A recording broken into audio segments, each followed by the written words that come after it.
pertanyaannya, si LD archetype itu yang Bapak ajarkan itu konsepnya berdiri sendiri ya Pak? Atau bisa digabungkan dan terkait satu sama lain? Misalnya nih Pak, limit to success misalnya limit to success itu kan menjelaskan tentang kinerja sistem akan mencapai batasnya bisa dikaitkan dengan sukses to sukses yang menjelaskan tentang Ya. daerah yang memiliki alokasi sumber daya yang lebih besar, punya peluang lebih Hmm. besar untuk sukses. Nah, Pak. Jadi Ya. konsep archetype itu apakah hanya berdiri sendiri atau bisa terhubung satu sama lain sih, Pak? Oke. Ya, Iya. pertanyaan bagus, Iva.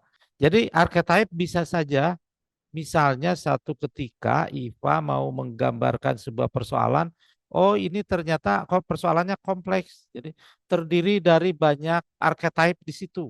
Misalnya ada limit to success, ada dua dihubungkan dengan eskalasi. Itu bisa seperti itu. Dalam penggambarannya, dalam cerita archetype itu ada 8, ya, itu masing-masing. Nah, masing-masing itu menggambarkan, ya, mengeneralisasi persoalan. Ketika Iva akan menggambarkan cerita atau persoalan sendiri, itu bisa saja cerita itu karena kompleksnya akan berbagai archetype ada di dalamnya di situ. Baik, Bapak, terima kasih. Jadi bisa saling terhubung berarti ya, Pak, kalau seperti itu. Ya, bisa Ya, saling saling. terhubung. Ya, Betul. terima kasih Pak atas jawabannya. Pak Teten izin bertanya boleh? Oh, silakan. Baik Pak, maaf Pak, ini saya karena ikut komunitas ini saya jadi masuk dan tertarik dengan pertanyaan tadi pernyataan Bapak from story to causal loop gitu ya. Nah, Iya. apakah eh, cerita-cerita ya story-story itu harus disertakan ini kan cerita awal ya Pak ya, harus disertakan data-data yang apa namanya kuantitatif atau apakah boleh istilahnya asumsi atau apa dari cerita-cerita tersebut. Sebelumnya terima kasih, Prof. Pada dasarnya causal loop diagram itu menggambarkan sebuah cerita atau persoalan. Nah, persoalannya itu berdasarkan data atau hanya asumsi, ya, ya itu tergantung pada nanti causal loop diagramnya cerita. Ini causal loop diagram tentang asumsi saya mencapai sukses atau mencapai kesuksesan perusahaan saya, gitu. Jadi causal diagramnya gitu. Atau kalau Bapak ceritanya berdasarkan data, berdasarkan fakta yang terjadi, ini causal loop diagram tentang hal yang terjadi di perusahaan saya atau di pemerintahan saya atau di organisasi saya gitu. Jadi bergantung kalau Bapak menggunakan asumsi bisa gitu kan, atau berdasarkan data historis ini yang sudah causal loop diagram ini menggambarkan persoalan yang sudah terjadi di organisasi saya atau di lingkungan masyarakat saya gitu gitu. Jadi causal loop diagram bisa menggambarkan asumsi, bisa juga menggambarkan fakta.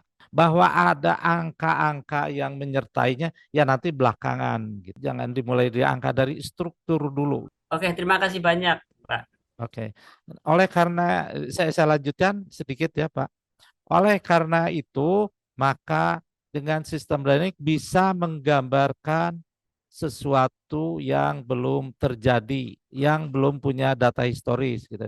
Misalnya, Bapak pekerjaannya apa, maaf? Saya di itu apa namanya pabrik, Pak. Oke, Produksi. di perusahaan misalnya ya. Bapak punya sebuah perusahaan besar. Bapak ingin punya anak perusahaan atau membuka cabang. Setelah itu cabang itu akan sukses atau gimana cabang itu supaya sukses menghadapi pasar di tempat baru. Nah, itu kan baru mulai. Gimana menggambarkan, mensimulasikannya? Ya dengan sistem dynamic tentu saja itu digambarkanlah asumsi-asumsi di situ. Tentu saja tidak asumsi, tetapi berdasarkan fakta yang terjadi di tempat lain. Jika diterapkan di situ dengan kondisi yang sama, maka dibuatlah causal loop diagram. Setelah causal loop diagram lebih detail lagi, dibuat stock flow diagram, disimulasikan dengan komputer.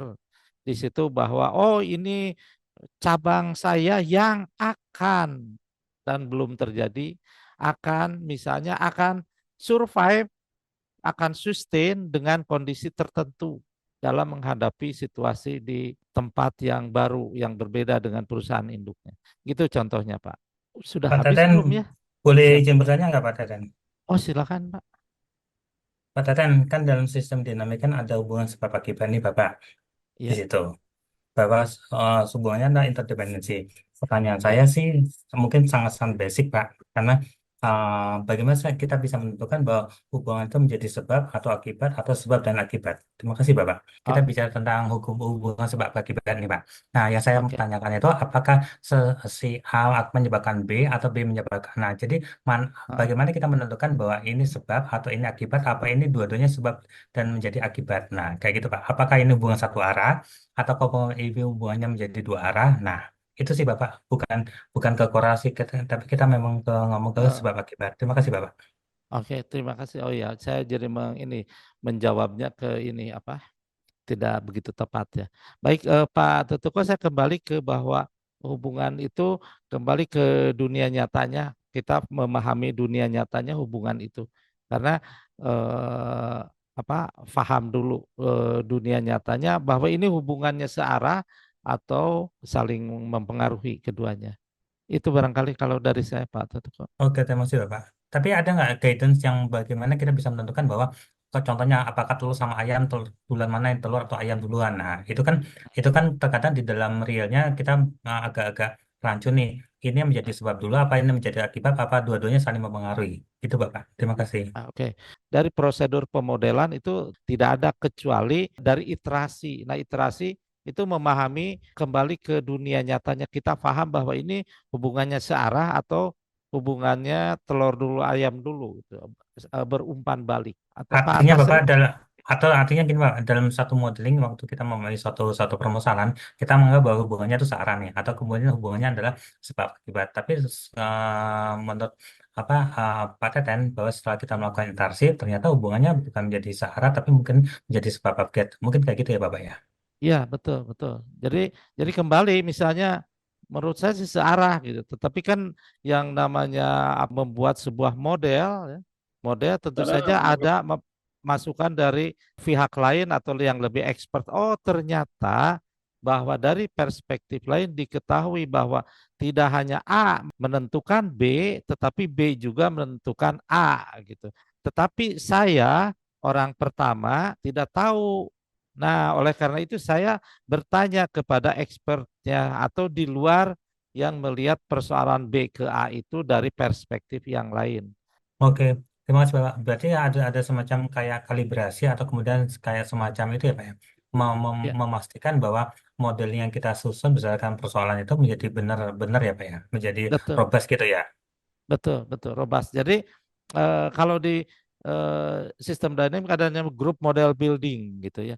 Jadi sebuah model tidak ditentukan oleh si pemodelnya gitu, tetapi bersama-sama orang yang terlibat di situ gitu kan. Pemodel itu hanya dia menggambar, hanya melukis gitu.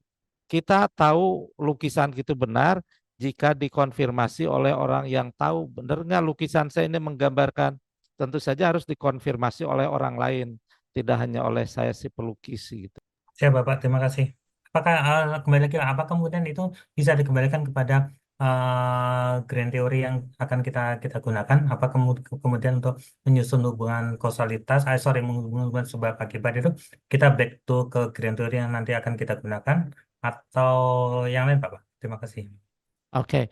Nah, kita causal diagram ini akan menggambarkan teori atau menggambarkan realitas. Kalau menggambarkan teori itu apakah sebuah causal diagram itu menggambarkan desired condition yang kita konstruksi dalam benak kita dalam yang didasarkan dengan grand teori itu ya, atau kita membuat causal diagram berdasarkan realitas yang kita lihat, bahwa realitas juga terkonstruksi dalam pikiran kita gitu, yang bisa juga dikoreksi dengan sudut pandang lain dan ekspertis yang lain gitu. Itu tentang realitas.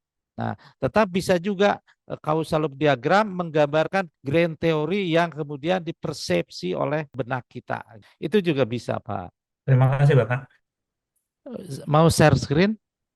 Nggak usah Pak, yang shifting the burden itu kan Ah, ada yang bagian symptomatic solution sama fundamental solutionnya Pak. Nah itu tuh bagaimana Pak menentukan itunya kan kemarin di Yang bagian Mas Torik itu system solutionnya tuh yang infrastruktur. Tapi yang fundamentalnya itu untuk kendaraan umum. Nah, itu tuh kan kadang bisa dibalik juga kan, Pak.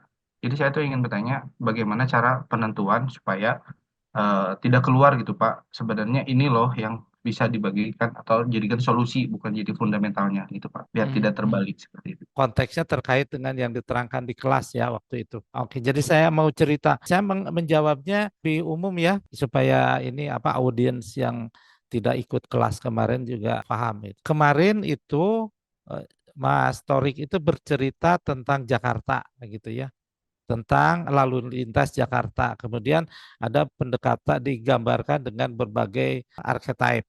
Gini, bisa saja sebuah cerita, bisa saja tentang lalu lintas Jakarta itu bisa dilihat dari sudut pandang yang berbeda. Jadi sistemnya lalu lintas Jakarta gitu.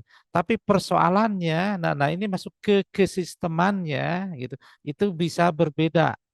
Karena kesisteman itu bisa melibatkan selain dari sistem fisik juga ada sistem pembuatan keputusan, ada asumsi yang punya sudut pandang itu dalam melihat persoalan Jakarta. Ceritakanlah tentang itu, tentang asumsi itu. Ya bisa saja cerita eksplisit, lisan atau tertulis, tapi yang pasti Anda punya cerita tentang itu dari sudut pandang Mas Sandi ya misalnya. Nah, dari cerita itu mana yang mirip dengan archetype yang tadi. Nah, itu cara menggunakan alat itu. Causal loop diagram sebagai tools ya, kembali ke persoalannya gitu ya, ke persoalan yang ceritanya. Nah, cerita bisa saja sudut pandang yang berbeda itu ya berbeda dari orang ke orang dan ceritanya berbeda ya. Tur causal loop diagramnya juga akan berbeda. Nah, nanti apakah untuk cari solusi realnya tentang Jakarta, ya tentu saja itu nanti disatukan. Mengapa causal loop diagram itu diperlukan kan untuk itu. Tadi Pak Asas cerita agar kita bercerita tentang mental model kita, tentang benak kita dikeluarkan itu. Kan saya tidak tahu di benak Mas Sandi, apa sih di benak Mas Sandi tentang lalu lintas Jakarta yang diceritakan oleh Torik kemarin di kelas, itu kan? Yang saya nggak tahu apa. Kalau Torik tahu karena dia mengeksplisitkan gitu. Kalau Mas Sandi bisa saja lebih tepat. Nah, bisa nggak disatukan? Bisa gitu, karena semuanya sudah eksplisit. Apalagi dengan causal loop diagram gitu dibuka itu maka muncullah nanti ada sebuah deskripsi yang lebih objektif dari berbagai sudut pandang. Ya, diharapkan itu solusinya juga bisa lebih baik gitu kan. Oke, mungkin itu Mas Sandi. Saya ceritanya berkeliling supaya bisa dicerna oleh hadirin yang ada di sini.